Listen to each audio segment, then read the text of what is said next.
Today is Monday, April 20th, 2015, and today's rant will be on Ramadi, the city of Ramadi in Iraq, which is on the brink of being overthrown by ISIL, Daesh, I think that's how they pronounce it now. And what has been going on is that ISIL now is looking for territories that are weak, that they can take over, and they can loot, and they can take over men, boys, and women, and money. So the city of Ramadi was considered easy pickings. They went in there, and there has been a humanitarian catastrophe where thousands upon thousands of people are evacuating Ramadi and heading down to Baghdad. Now remember, Ramadi is a little bit west of Baghdad, 80, 100 miles west of Baghdad, no northeast. It's in the Anbar province. It's where the Sunni awakening was when, after Al-Qaeda had moved in there, after we had invaded Iraq. And the Sunnis basically said after a while that we don't want these guys running around because they're shooting our men who are smoking cigarettes and they're shooting our women who are wearing lipstick. I'd like to make a joke, but maybe they did it for the reverse. But so they wanted to get rid of Al-Qaeda, and they worked with the U.S.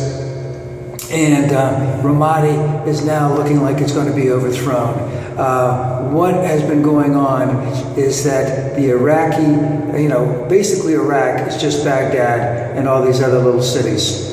And the city of Baghdad, as much training as we gave them, as much arms as we gave them, cannot control or police the entire country. So basically you had regional people out there, but they didn't have any forces. They just had the militia forces out there. The militia forces are extremely outgunned. They have AK-47s, Kazamazis, whereas the ISIL has much more heavy armament, which will blow them away. And as one police officer who was leaving Ramadi, heading down towards Baghdad, said, when you only got 20 bullets, there's not much you can do. And this has been a failure on the part of the Iraqis. And of course, remember, Ramadi is Sunni, and Baghdad is mostly Shia. The government is run by the Shia. When they retook Tikrit several weeks ago from ISIL, they did it with largely a Shia, not militia, yes, a Shia militia that were trained by Iranians and led by Iranians. So we have thousands upon thousands of people coming down. A lot of people have to walk over. They can't even bring their cars over because they can't take the chance that some of them might be suicide bombers, especially if they're getting near to bridges, etc., things like that. You have whole families that are going, and then they have an even greater humanitarian crisis is that not everyone in Ramadi has relatives in Baghdad, which is a prerequisite to get in, that someone has to vouch for you, so to speak. ISIL is still not doing that great over there, but they can pick and choose a few little things. Now, what's going on there? Now, I know that the Republicans are going to say, oh my God, we should send our troops, we can kill them, we get them out of there, but didn't we go into Ramadi? No, that was Fallujah. We went into Fallujah and blew the hell out of that place in 2004 after Bush got elected. Remember, they didn't go in before, they went in after, and they used that white powder stuff, that white phosphorus, or they supposedly did. But what you have is, again, the Republicans are going to say we should send our troops there, we should take it over, we should redo it. And I'm going, oh my God, look at what's going on. We got a problem in northern Iraq, which is extending over to Syria. To the west of there, we have lots of problems that are going on in Egypt, even though the government does seem to be fairly stable. We have a tremendous amount of instability in Libya that's going on right now. Our friends to the south, I believe it's in Kenya, just had a mass murder from some ISIL. And then we also have our ongoing problems with Iran as we're trying to establish a nuclear deal. We're blockading, our Navy is blockading Yemen to make sure that no ships with arms from Iran or any other place is going to get into Yemen to cause further havoc. We still have to keep an eye on Putin in the Ukraine. I believe that China is trying to take hold of some uninhabited islands in the South China Sea, whatever it's called down there. Everyone's waiting for an opportunity when they want to think that the United States is a little bit vulnerable, a little bit weak, to start to create their own little havoc. So for us to when it would stop, because if we went into Ramadi, what about going down to Yemen? And remember, we pulled our special forces out of Yemen. But let's get back to Ramadi. So we have Sunni tribesmen there, 500 fighters, a couple thousand fighters.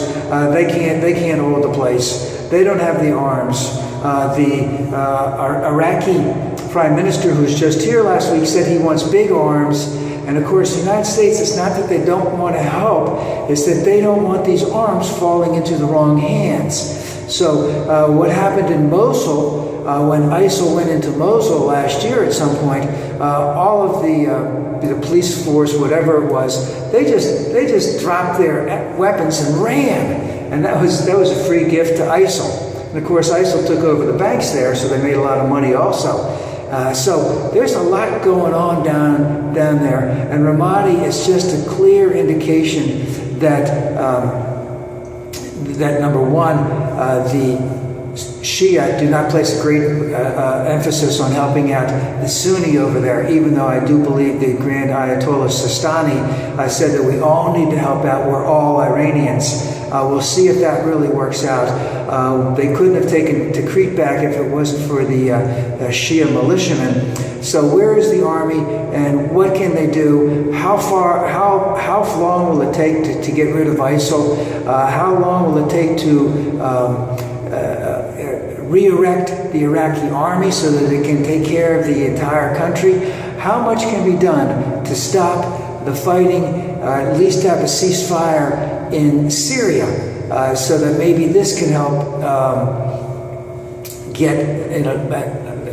help eradicate ISIL even further. So there's a lot of things that are going on, and the United States is spread very thin. I don't think bringing in troops in Ramadi or Iraq in any way will help in any way, because I said we've got problems in Libya, we've got problems in Yemen, we want to make a deal with Iran. So there's a lot going on, and bringing troops in is not going to help out. But the Iraqis have to step up. They have to find a way to train, equip, monitor, and enforce the law, especially in places like Ramadi, retake Mosul, and make, let's just say, Iraq a country again.